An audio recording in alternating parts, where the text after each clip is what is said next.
বন্ধুরা, কি অবস্থা? কেমন আছেন সকলে? আশা করছি ভালো আছেন, সুস্থ আছেন। উত্তর দিনাজপুর থেকে আমি পায়েল নিয়ে হাজির হয়েছি নতুন একটি সুন্দর ব্লগ। দেখুন, আজকে আমাদের বাড়িতে আজকে সমস্ত ভুট্টাগুলোকে সুন্দর করে মারা হবে। তো আজকের পরিবেশনাটি একদম একটু অন্যরকম। যারা যারা দেখতে ভালোবাসেন গ্রাম বাংলার জিনিস, মাঠঘাট, তাদের জন্য অবশ্যই অনেক অনেক সুন্দর একটি ব্লগ। তাহলে চলুন ব্লগটি শুরু করছি। আশা করছি ব্লগটি ভালো লাগবে। আর ভালো লাগলে আমার পরিবারের একটি অংশ হওয়ার জন্য আপনার কাছে ছোট্ট একটা অনুরোধ। দেখুন, ভুট্টা তো বাড়িতে চলে এসেছে, কিন্তু বিপদের পর বিপদ কিন্তু পিছু ছাড়ে না, তাই না?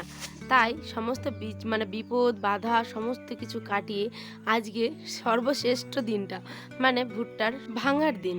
তো মেঘের কথা তো বাদই দিন, তার উপর যে রাগ, আমি যদি হাতে নাগালে পেতাম তাহলে হয়তো ওকে আমি গলা টিপে দিতাম। কারণ এত এত এত জল পড়ছে আর পারা যাচ্ছে না, জানেন? মানুষগুলোকে পুরো একেবারে দৌড়াতে দৌড়াতে দৌড়াতে একেবারে পাহাড়ের চূড়ায় উঠিয়ে দিচ্ছে, জানেন?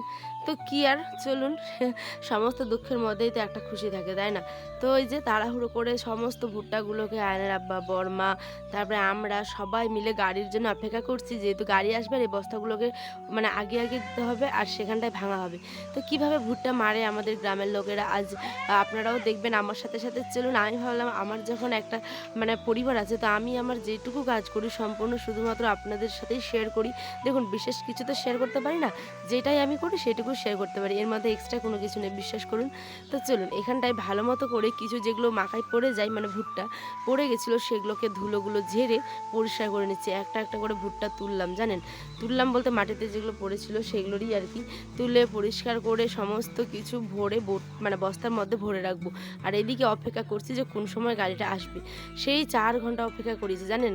মানুষেও যে আবার এরম হয় ভাবাও মুশকিল। সেই 8টার সময় আসতে চেয়েছিল আর এখন বাজে প্রায় সকালবেলা। উঠে পড়েছি আমরা 5টার দিকে। উঠে সমস্ত বস্তা, নেট টেট, এই যে বিছানো টিছানো কিন্তু কমপ্লিট, হ্যাঁ। কিন্তু সেই আস্তে আস্তে ভুট্টাটা মারতে শুরু করেছে হয়তো 2টোর দিকে। 4-5 ঘন্টা আমরা জাস্ট এরম অপেক্ষায় করেছিলাম। তার মধ্যে এদিকে আবার দেখুন, রান্নাবাড়ি তো করতে হবে তাড়াহুড়ো করে, তাই একেবারে পুঁই আলু পটল কেটে নিয়ে রান্নাও বসিয়ে দিয়েছি। আর এদিকে কিন্তু ভাতও হয়ে গেছে। রান্নাবাড়ি আজকে কিছু শেয়ার করতে পারিনি, এই যে এইটুকুই দেখানোর ছিল আপনাদের। আর এইদিকে দেখুন, লাস্ট অব্দি এই মুহূর্তটা আসলো, বাপরে বাপরে! ধৈর্যের পরীক্ষা দিতে দিতে দিতে একেবারে কি বলবো, সেই 5-6 মাস আগে থেকে এরকম কাণ্ড। আর এই 4-5 দিন থেকে ঘুমই রাতে উড়ে গেছে, জানেন? কারণ কখন আসবে কখন মারবে, কিন্তু আজকে অবস্থা একেবারে খারাপ। কারণ বৃষ্টি বৃষ্টি আর বৃষ্টি, এই বৃষ্টি যেন আর থামতে চায় না, অযথা বৃষ্টিটা, জানেন?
তো এই যে সমস্ত কিছু কিন্তু কমপ্লিট। এইবার দাদাভাইরা চলে যাবে, মেপে নিবে ভুট্টাটা যতটা ওদের প্রয়োজন।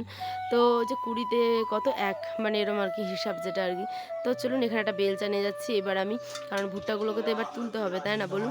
এবার গাড়িটা আস্তে আস্তে করে যাবে বস্তার উপর দিয়ে। এই প্রথম দেখলাম যে বস্তার উপর দিয়ে আবার গাড়ি হাঁটছে। তো যাই হোক, চাকাটাতে যেহেতু ভুট্টাটা লেগে থাকে সেই কারণেই বললাম। তো এখানে ওদেরকে মেপে দিচ্ছিল। আর এখানে দেখেন কতজন ছিল, তাই না?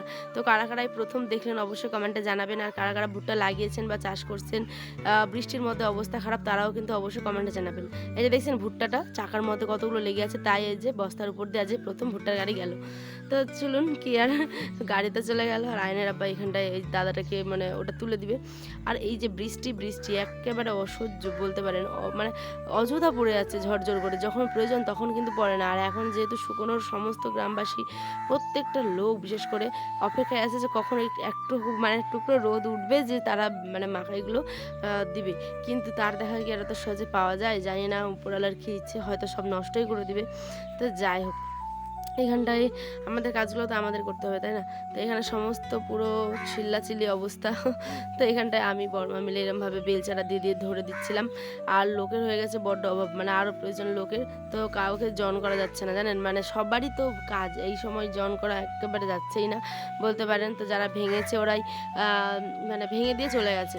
তারপরে গাড়ি আসলো, দেখলেন মেরে দিয়ে চলে গেল। এবার বাকিটা আমাদের কাজ, করলে করো, নাহলে ভিজতে দাও। তো চোখের সামনে আর ভিজতে তো দেওয়া যাবে না। আর এটা হচ্ছে কি আমার জমির, মানে আমার যে কটা জমি আছে সে সমস্ত জমিগুলোরই আমার ফসল এগুলো, ঠিক আছে? এগুলো কিন্তু আয়নের আব্বার না, হ্যাঁ। তো যাই হোক, নিজের জমির ফসলে আসলো বাড়িতে, এটা নিয়ে একটা অন্য রকমের আনন্দ। তো কাজ করার উৎসাহটাও তো কিন্তু অনেকটাই, তাই না? কারণ নিজের কাজ মানে করার মধ্যে যে খুশি, তা হয়তো মানে পৃথিবীর কোথাও নেই। আমি তো লোকের কাজ করছি না, আমি তো নিজের কাজ করছি, তাই না? নিজের বাড়ির, নিজের সংসারের কাজ, নিজের জমির কাজ। তো চলুন, এখানে চটপট করে বস্তাগুলোকে ভরে দিচ্ছিলাম।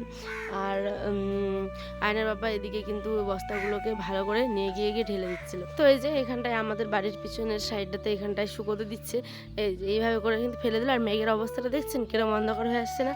তো মুখ চোখের অবস্থা দেখে তো বুঝতে পারছেনই কী অবস্থা। আপনাদের সঙ্গে শুধুমাত্র 1% শেয়ার করেছি, বাকি সমস্তটা মানে শেয়ার করার কোনো আমি জায়গাই পাইনি, জানেন? ভুট্টা যারা করেন তারা শুধুমাত্র বুঝবেন, মানে যারা ভুট্টা চাষ করেন বা ভুট্টা লাগান আর কি। ভুট্টা আসার পর ভুট্টাকে মানে কি বলবো, মানে একদম বস্তা করলাম, বস্তা করে ধরে ধরে উপরে উঠিয়ে দিলাম, মারলাম, বয়ে আনলাম, ঘ্যাকগুলো যে হয় শক্ত শক্ত, ওইগুলো পুরো গুছিয়ে টুছিয়ে এখন ওই যে দেখুন, এই যে দেখতে পাচ্ছেন, দাঁড়ান, এই যে দেখতে পাচ্ছেন। তো এখন ওদিকে হচ্ছে গিয়ে মাকাইটা এখন মেলে দেবো, কলপাড়ের দিকে শুকাচ্ছি যেহেতু প্রচুর গলা। আর এখন আবার এক টলি আসবে, কালকে এক টলি এসছে বলেছিলাম, আর আজকে আবার এক টলি আসবে। অবস্থা দেখুন কাপড় চোপড়ের, মানে পুরো গিন্নি হয়ে গেছি বলতে পারেন।